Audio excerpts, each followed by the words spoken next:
ओम अज्ञानतिमिरान्धस्य ज्ञानाञ्जनं सदाशिव चक्षुरुन्मीलितं येन तस्मै श्रीगुरुवे श्री चैतन्य मनोभीष्टं स्थापितं येन भूतले स्वयं रूपकदामह्यं ददाति स्वपदान्तिकम् वन्देऽहं श्रीगुरु श्रीपतिकमलं श्रीविष्णुवां श्रीरूपं सागरजातं श्रीकृष्ण रघुनाथान्वितं तं सजीवं साद्वैतं सावधूतं परिजनसहितं कृष्णचैतन्यदेवं श्रीराधा कृष्णपादान् श्रीललिता श्रीविशाखान्वितां नमो विष्णुपादाय कृष्णपृष्ठाय भूतले श्रीमते भक्तिवेदांत स्वामिनीति नामिने नमस्ते सारस्वते देवे गौरवाणी विचारिणे निर्विशेष शून्यवादी पाश्चात्य देशतारिणे हे कृष्णा करुणा सिंधु दीनबंधु जगत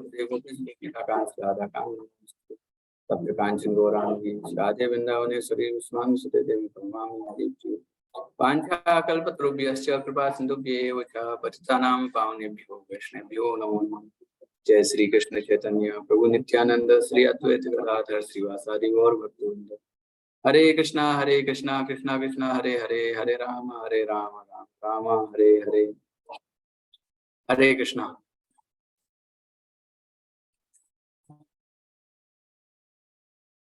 पीपीटी रहने दें।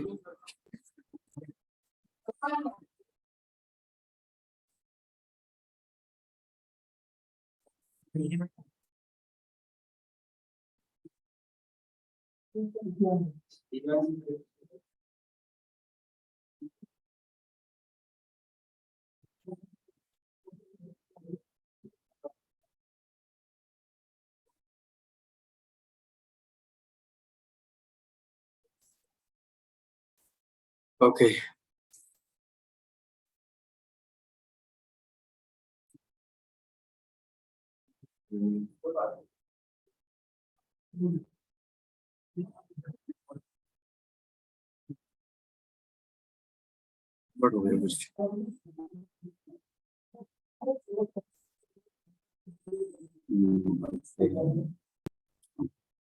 हरे कृष्णा।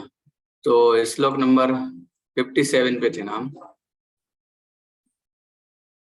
हो गया 57 हो गया 58 यदा संहर्ते चायम, ये भी हो गया 59 विषयाविनिवर्तन्ते निराहारस्य देहिनः रसवर्जं रसोऽप्यस्य परम दृष्ट्वा निवर्तते। अर्थात देहधारी जीव इंद्रिय भोग से भले ही निवृत्त हो जाए पर उसमें इंद्रिय भोग की इच्छा बनी रहती है, लेकिन उत्तम रस के अनुभव होने से ऐसे कार्यों को बंद करने पर वह भक्ति में स्थिर हो जाता है। हमने लास्ट टाइम हमने चर्चा की थी कि कैसे एक व्यक्ति जो है उत्तम या अधम दो प्रकार के रसों में घूमता रहता है, और इसके अलावा 3 गुणों के अंतर्गत, क्योंकि वेदों में जो 3 प्रकार के मुख्यतः रसों का वर्णन है उसमें व्यक्ति घूमता रहता है। तो सतोगुणी व्यक्ति है, उसको आनंद आता है सतोगुणी वस्तुओं में, रजोगुणी को रजोगुणी वस्तु में, और तमोगुणी को तमोगुणी वस्तुएं चाहिए।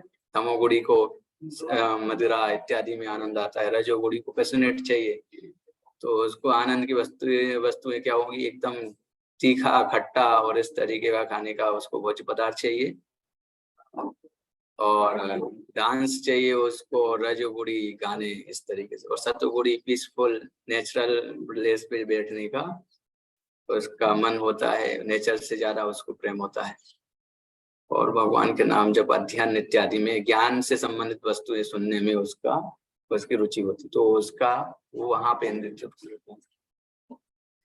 तो यहाँ पे भगवान बता रहे हैं रसवर्जम रसोऽप्यस्य परम दृष्ट्वा निवर्तते विषयानि विनिवर्तन्ते निराहारस्य देह। जनरली सामान्य लोग क्या करते हैं,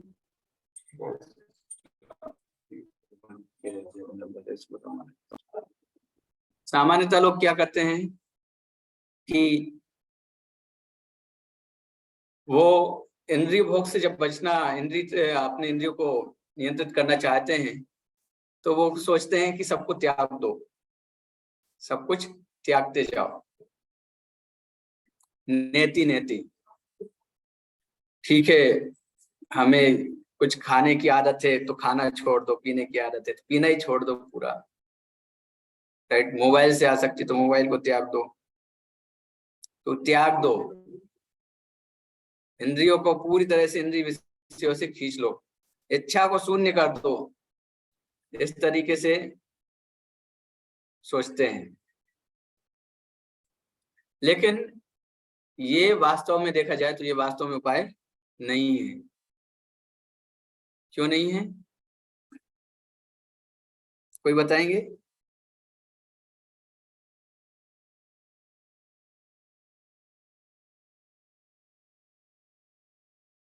हरे कृष्णा। ठीक है, मैं बता देता हूँ। इसलिए नहीं है युक्त वैराग्य, क्योंकि सॉरी, उपाय इसलिए नहीं है क्योंकि हम इच्छा से शून्य नहीं हो सकते। कोई ना कोई इच्छा हमारे मन में हमेशा रहती है। या तो भगवान को प्रसन्न करने की इच्छा रहेगी या अपनी इंद्रियों को तुष्ट करने की इच्छा रहेगी। तो अगर किसी को परम रस मिल जाता है तो इस इच्छा को, अपने उद्धार को मोल्ड कर सकता है सही जगह पे। तो हम इच्छा को दूसरी जगह पे डाइवर्ट कर सकते हैं। ये नहीं कर सकते कि इच्छा आना हमारे अंदर बंद हो जाए, ये संभव नहीं है। तो इसलिए उपाय क्या है कि हम भगवान की भक्ति हेतु अपनी इच्छाएं केंद्रित करें। जैसे कि यहाँ पे अष्टांग योग पद्धति का वर्णन है, यम नियम आसन प्राणायाम प्रत्याहार धारणा ध्यान और उसके बाद समाधि। ये जो 8 वस्तुएं हैं, पहले यम नियम का पालन करना, फिर आसन का अभ्यास करना, प्राणायाम।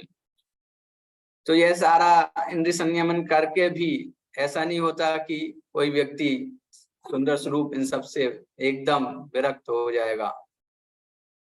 उसके मन में भावना तो रहेगी, केवल ऊपरी तौर पे वो अभ्यास करके इन सब से बच नहीं सकता। क्यों नहीं बच सकता? क्योंकि मनुष्य का स्वभाव ही है। और इसका उदाहरण भी है, आप देखो कोई भी योगी है, ध्यान करता है तो किसका ध्यान करता है? योग साधना करते हैं तो वो किनका ध्यान करते हैं? वो परमात्मा का या भगवान का। तो भगवान पे केंद्रित होना पड़ेगा, तब उसको उससे छुट्टी मिलती है। और रियल में आप देखा है, और उसके बाद क्या है, उसके आगे की अवस्था क्या होती है उनकी? उसके आगे की अवस्था ये होती है कि वो भगवान में आसक्त होते हैं। अगर वो भगवान में आसक्त नहीं होते तो वो उनकी कंडीशन वो फिक्स नहीं होती। और ये बहुत अच्छा उदाहरण है इसमें सुखदेव गोस्वामी का। सुखदेव गोस्वामी पूरी तरीके से आत्माराम थे, जीवन से ही मुक्त थे। लेकिन जब उनको भगवान की लीला के बारे में बताया जाता है तो क्या होता है, वो उसमें आकृष्ट हो जाते हैं। तो वैसे ही हमारी अलग अलग आदतें हो सकती है। किसी की चाय पीने की आदत हो सकती है, राइट। कोई कुछ लोगों की, बाहर कई बार लोगों की ड्रिंक करने की आदत होती है। ले और कुछ लोगों की आदतें हो सकती हैं रजोगुणी हैं तो उनको तीखा खाने इस तरीके से, या बाहर खाने की आदत, आलू टिक्की खाने की आदत। ये सारी आदतें हो सकती हैं, लेकिन इन सारी आदतों को हम मोल्ड कर सकते हैं भगवान की भक्ति में। कैसे मोल्ड कर सकते हैं? हम मोल्ड कर सकते हैं कृष्ण भावना भावित उनको करके। कैसे? जिसको पीने की आदत है इधर उधर का, अरे भाई भगवान को अच्छे से लस्सी बनाओ, भगवान को ऑफर करो, आप पियो। दूध भगवान को ऑफर करके पियो। आप अलग अलग जूस वो ऑफर करके भगवान को पी सकते हैं। भगवान का चरणामृत पान कर सकते हैं।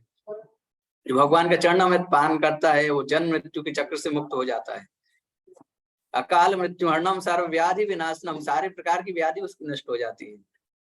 और विष्णु पार्वत कंपित्वा पुनरनपि पुनर्जन्मम न विद्यते, यानी कि पुनः उसका इस भौतिक जगत में आना नहीं होता। ये है विष्णु पादोदक यानी कि चरणामृत का ग्लोरिफिकेशन, चरणामृत की महिमा। उसी प्रकार खाने की इच्छा है, भाई अच्छा सुस्वादु प्रसाद बनाओ।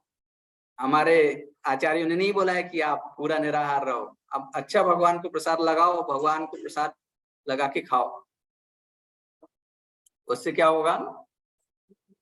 आपका इंद्रिय नियंत्रण भी होगा और आपकी तुष्टि भी हो जाएगी। श्री प्रभुपाद कहते हैं कि जो कृष्ण भावना भावित व्यक्ति है उसके लिए मेडिसिन क्या है? हरि कथा, और आहार है भगवान का प्रसाद। तो हमारी मेडिसिन है हरि कथा, तो हमें हरि कथा नाम जप, ये हमारा मेडिसिन।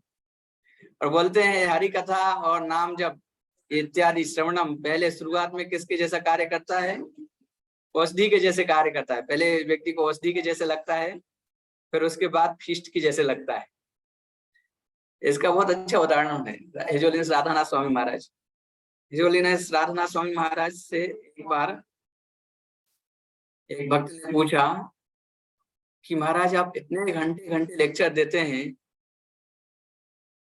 आप कैसे करते हैं इतना सब मैनेज तो आपको थकान नहीं होती? तो महाराज कहते हैं कि मेरा रेस्ट ही व्यासासन है। मतलब वो व्यासासन से बैठ के जो कथा करते हैं वही उनका आराम है उनकी दिनचर्या में। और आप सभी लोग जो भक्त जानते हैं उनको पता होगा कि महाराज 4-4, 6-6 घंटे, 8-8 घंटे तक कथा कर सकते हैं। उनके लिए भागवत कथा बोलने के लिए कोई लिमिट नहीं। तो अगर हम अपनी कोई भी आदतें हैं अगर छोड़ना चाहते हैं तो हमें उसको उच्च रस देना पड़ेगा। एक बार उदाहरण हम ले सकते हैं, जैसे कि किसी को पीठा खाना पसंद है, लेकिन अगर उसको आगरा का पीठा खिला दिया जाए एक बार तो उसको इधर उधर का पीठा ज्यादा अच्छा नहीं लगेगा। फिर उसको आगरा का पीठा छोड़ के वो दूसरा पीठा खाना, सड़क छाप पीठा खाना पसंद नहीं करेगा। राइट ना? तो क्यों? क्योंकि उसे उच्च रस मिल गया। वैसे ही अगर भक्ति में अगर हम जब उच्च रस, क्योंकि भगवान जो है सारे रसों के स्रोत है। कई बार लोग पूछते हैं कि आप जो प्रसाद बनाते हैं इस्कॉन में, जो प्रसाद खिचड़ी में भी इतना टेस्ट कैसे आता है? तो उसका सीधा सा उत्तर है कि उसमें राधा श्याम सुंदर की लाड़ लगी होती है, राधा श्याम सुंदर उसको खाते हैं और भगवान का प्रसाद होने के कारण वो इतना सुस्वादु बन जाता है।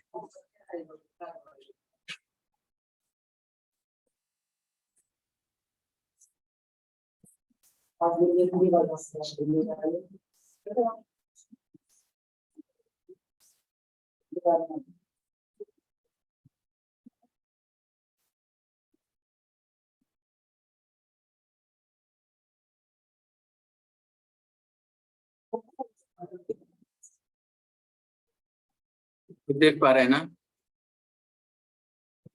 हरिदास ठाकुर का उदाहरण जो पहले जो था उसमें दिया है। हरिदास ठाकुर, उनकी परीक्षा लेने ये वेश्या आई थी, लेकिन क्या हुआ 3 दिन के बाद वो वेश्या भी भक्त बन गई। रामचंद्र खान एक्चुअली एक व्यक्ति हुए जो हरिदास ठाकुर से बहुत द्वेष करते थे।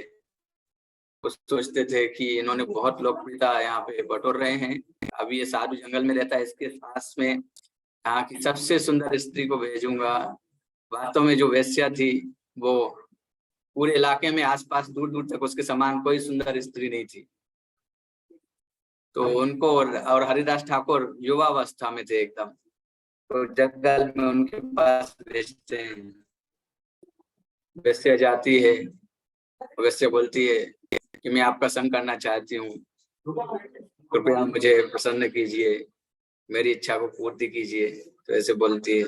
हरिदास ठाकुर बोलते हैं कि अभी मेरा जब पूरा नहीं हुआ है, जब मेरा जब पूरा हो जाएगा तब मैं आपकी इच्छा पूरी करूंगा। तो पूरी रात हरिदास ठाकुर कितनी माला का जप करते थे? 192, 192 माला जप करते थे डेली।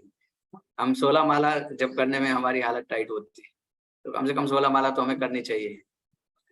तो जब करते करते उनका पूरा दिन जाता था, निकल जाती। पूरी रात वो जब कर रहे हैं हरे कृष्णा कृष्णा कृष्णा हरे हरे, हरे राम राम राम। समय बीत गया, 1 दिन, 2 दिन, 3 दिन, तीसरे दिन वैसे आई फिर से और वो बोलती है कि मेरी इच्छा पूरी करो। उन्होंने कहा ठीक है, मेरा आज जब पूरा हो गया तो मैं करूंगा। और तीसरे दिन वैसे खुद बोलने लगती है हरे कृष्णा कृष्णा कृष्णा हरे हरे, हरे राम राम राम हरे हरे। तो इस तरीके से वो वैश्या क्या होती है? भक्त बन जाती है। और दूसरी ओर हम देखते हैं जो वशिष्ठ मुनि होते हैं, वशिष्ठ मुनि कितने तरीके से अपने इंद्रियों को वश में करने की कोशिश कर रहे थे, तो क्या हुआ? उनको फेलर मिला, बार बार फेलर मिला। तो ये अंतर है। क्यों ये अंतर क्यों आया? क्योंकि हरिदास ठाकुर को उत्तम रस की प्राप्ति हो गई थी। अभी बाकी हम चर्चा कल करेंगे। 8 बज गए हैं, बहुत जल्दी टाइम निकल गया। ऐसा लगता है आज टाइम बहुत जल्दी निकल गया। ठीक है, तो 60 नंबर श्लोक हम कल चर्चा करेंगे। हरे कृष्णा। किसी का कोई प्रश्न है तो पूछ सकते हैं।